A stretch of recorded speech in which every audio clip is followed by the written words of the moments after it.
Today we're going to a flea market in Culpeper, Virginia, where I found some cool Grail items that I needed for my collection. If you want to see it, I'll see you after the dancing dinosaur.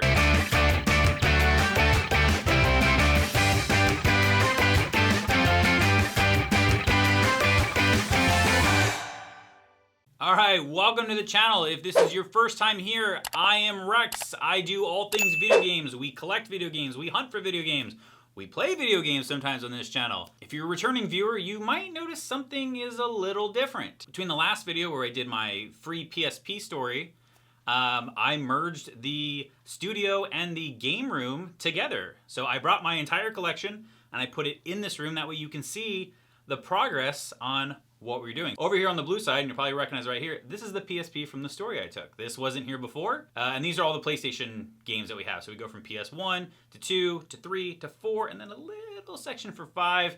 Just haven't gotten that one blown up yet. Over here is the awesome one. This is Nintendo 64, followed by Nintendo, Super Nintendo. I'll kind of bring this over here a little bit.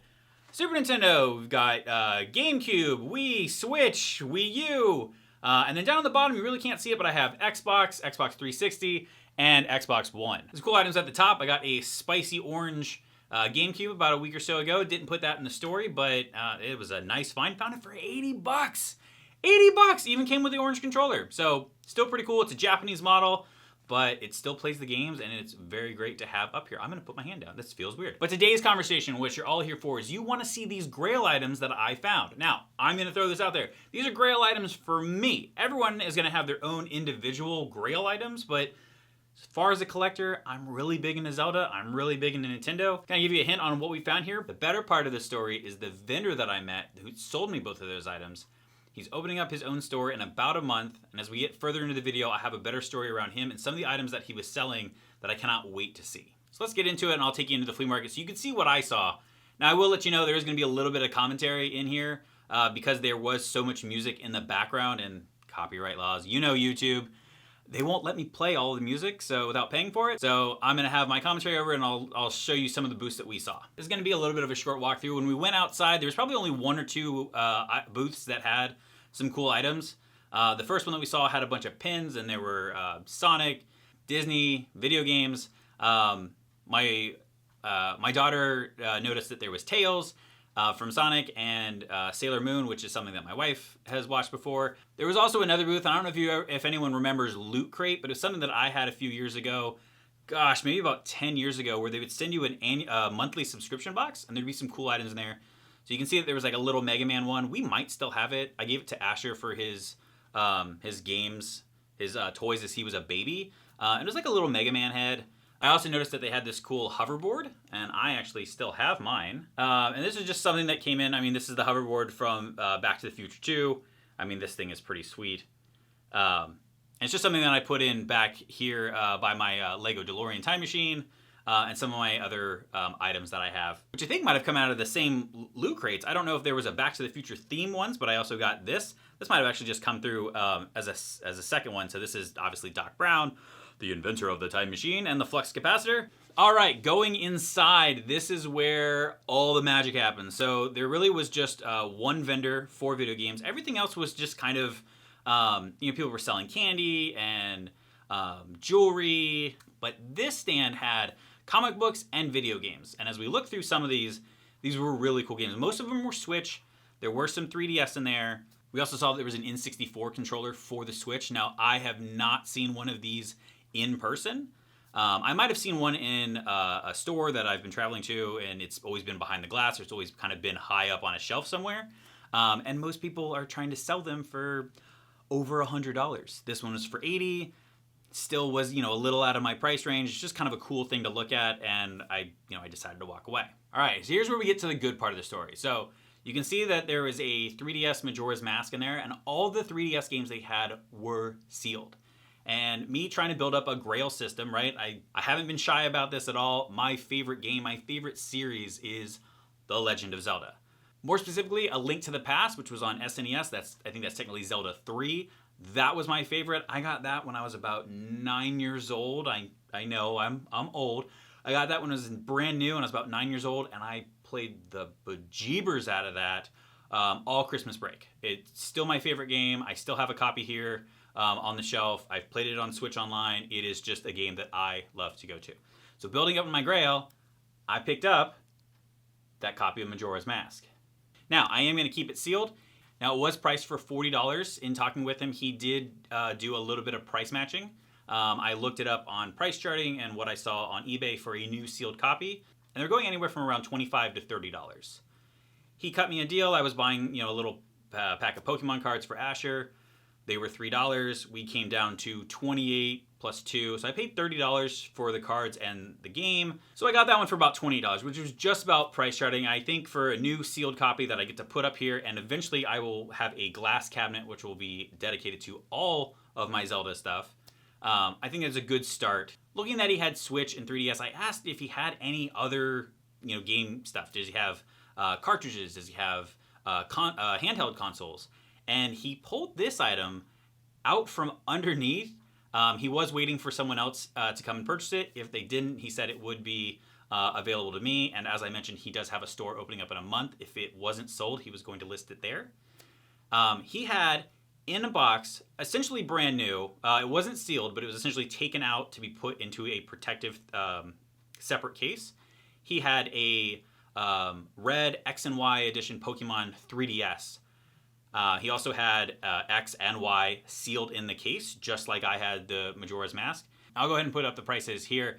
Pokemon X sealed goes for about $40 on price charting. Y goes for about $48. I'll just call that $50 sealed, so that's $90. If we're looking at the console itself, it does say CIB is $355. New and sealed is almost $600. Now I will say, let's just call it CIB. $355 plus the $90.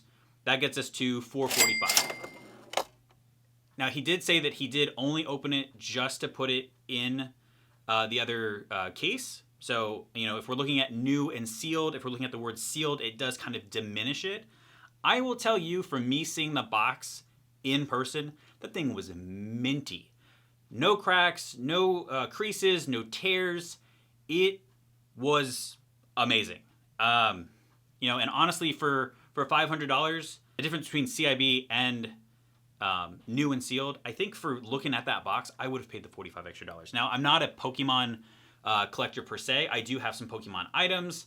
But, if I'm going to be spending that dollar amount, I would like to see something different. There's the Hylian Shield 3DS. There is the 3DS that looks like a Super Nintendo. I think there's another one that actually looks like the original NES. For those with, maybe some sealed games related to them, I probably would have paid $500 if it was those same deals that we're seeing from price charting. I hope someone picks it up and gets it for that deal, because that was an amazing price, amazing quality. All of his items were kept in great condition. There wasn't anything deteriorated, and no cases that were broken. He didn't have any loose items. All of his 3DS games were either sealed or were in the boxes with zero scuffing. If there were any cosmetic damages to them, I didn't see them. Maybe I didn't look hard enough, but I would say that it was still pretty clean. That box was amazing. The 3DS was awesome. All around, it was a great stand. So let's get back to another Grail item. Now, when we were talking about it, I did go back and pick up this Nintendo 64 controller. As you can see from the video, it's the first stand when you walk in, so it was the first thing I hit. I bought my my 3DS game, my Zelda game. I was happy. I decided to take a walk and go around, the other stands. Didn't find anything that I wanted. Didn't find anything interesting. We had already bought candy outside for the kids. And as I came back around, I ran into my wife and my daughter. We kind of met up at the beginning. And my daughter found all the Pokemon stuff, was looking at it, wanted to show my wife.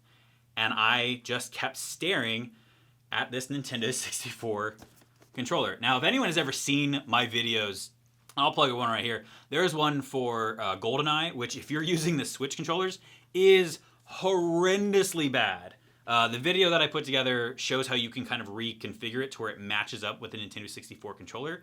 But now that I have this, I could probably get rid of it and go back and use it. But if you don't have this controller, check this link, check this video, and the controls will match what it's supposed to be on a Nintendo 64. All right, so going back to it, I mentioned that it was an $80 item, and for $80, it was pretty much, that's kind of what I've always seen them for. it wasn't anything to get me moving. It wasn't a great deal. I was still just amazed that it was there, that it was still in a nice box, and the quality of it was still really good. In talking with him, he actually cut me a deal, and I got it for $60. So, I got the Zelda game for pretty much price charting. Price charting on the Nintendo controller was about $85, and after the conversation that we had, he knocked it down to $60, and he actually threw in some additional Pokemon cards for my kids. Not a big deal, but an extra $5. It was just his way of reaching out and saying, thank you for your business. Looking forward to having you come by the store. And this is where I want to take a minute to kind of step back, get away from the sales. I mean, I am highlighting these are super cool items, and they're going up on the shelf behind me. But here's where I want to take a minute and talk about the conversation that I had with this owner. First off, I don't have really a great video of him. I didn't want to stick the camera right in his face as we were talking the whole time, so I kind of held it off to the side, captured our conversation. But what I've learned from him, his name's Brian Horner. He is the owner proprietor of Final Boss. This is a store that'll be opening up in Culpeper, Virginia, September 1st. This would be a good chance to subscribe, because I'm going to be going there opening weekend, and based on the conversations we had, I might be going there a little bit more often. My local video game shop, which I love going to, can be about 45 minutes to an hour away based on traffic patterns. This is going to be considerably about the same amount of time. My local store has a lot of good items, and they take very good care of their quality. The only problem that I have sometimes is some of their items are just too expensive. They're obviously catering to the market that is out there right now, right? It's a business. They're reselling. They get something, they resell it. There might be an item where sometimes it is a really good deal. So I've done some videos where I found GoldenEye 007, right? Another plug for GoldenEye. I found GoldenEye 007 at a different store for about $50, $55, and it had Sharpie writing on them. All their GoldenEye games were $50. My local store still had it for about $25 to $30, which was the going rate online, and which what I had picked it up for at a different store earlier in the summer. Then there are some items where it's about $30, $35 on eBay, and for whatever reason, they have it at about $50. It's hit or miss when it comes to some of the pricing, but what really made Brian from Final Boss stand out was just the communication that we had about his business and his approach to business. And I'm really hoping that he gives me an opportunity to interview him. He had explained to me that he's doing this for the community. He wants the community into video games. He wants people to enjoy video games like he did. One of the things that I run to when I have to resell games, right, and I get duplicates, I resell to get some of my money back. One of the items that I run into is, I'll look at what a price is on price charting, or what I'll look at it on eBay. Say it's a $60 game.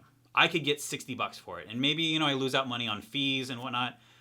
But then generally what I try to do is I try to take that discount out. So say I lose, I'm selling a $50 game and I lose $10 to fees on eBay. So I'm only going to get $40. So when I list it, my goal was to hit $40.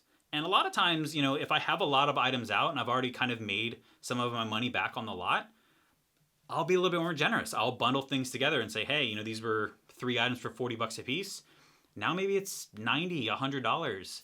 I'm not always trying to get the most out of it. I'm trying to get, some of my money back. I understand that these businesses are for profit and they need money to stay afloat, to literally stay alive, to feed their family. But I did appreciate that he was very upfront about his business model and what we're doing. And that's why, initially I got the discount on Zelda, because we just talked about, what he was doing, why he was trying to do it. He's the one who showed me the 3DS and what it was discounted for, right? And at that same time, he's letting me record and he's letting me look up price charting right in front of him to see that, yes, it is a very good deal. And he was the one who and I'm going to say this, unsolicited, I did not ask for the Nintendo 64 controller discount. I looked at it, I saw it was $80. I was telling my wife, hey, this is a really cool thing. I've never seen one before, so I wanted her to see it. She didn't understand what it was and how it was different. Once I explained it to her, she said, are you going to get it? And I said, hey, it's $80. I've never seen one before, but, it's not really a price mover for me. You know, I'm just gonna let it go. He heard it and he said, you know what? I'm gonna give it to you for $60. How does that sound? I couldn't take my wallet out fast enough. Shut up and take my money. I mean, after that unsolicited discount, I mean, this guy has my business. You know, at the flea market, he only had maybe about 50 titles that he can show. In talking with him, he has anything from cartridge games to disc games. He says he has about 10,000 titles that will be in his storefront. So I am excited to see what he has, what it's priced at, and just, you know, I need another video game store. I need another place where I can go to. I can find collectibles, I can trade in things. Hopefully there's some content idea there. He did say that he wasn't on YouTube or very big into social media. He hadn't gotten to that point yet. So I'm happy to help out where I can. As you guys have seen, I like to do shorts where I go in to different stores and see what their prices are. And I'll repeat, go to other places. We did Video Game Heaven out of Virginia Beach. I did that 2 years in a row, and I went to each of their locations because they had a lot of things to show. And with having a connection in the business, it's, you know, it could be beneficial for my collection. In talking with him, he's a Nintendo retailer. And honestly, I think that's why a lot of his items were so minty and in great condition. So all in all, I'm excited. I cannot wait for the store to open. I cannot wait to share more items with you guys. I'm hoping that I'll get some more stuff in here. I'm gonna take a step back here. Now that we have this entire collection in view for you all to see, and then also add my awesome hat collection over there, I want to share the stories of how I get some of these items. I kind of want to create some new content, which is kind of skit related, which has to do with a lot of the games. And I think just being able to pull something off the shelf and create a story or an idea around it is more entertaining than just having it itself. You can make the connection that, hey, I have this game. Did you know this fun fact about it? And I have a ton of fun facts. I mean, this brain is full of fun facts. If you're interested in all of those ideas and everything that we've talked about today, hit that like button. And if you want to see more of the stories that are coming, and believe me, there will be, hit that subscribe button and also hit that bell icon. That way you get notified of when that story comes out.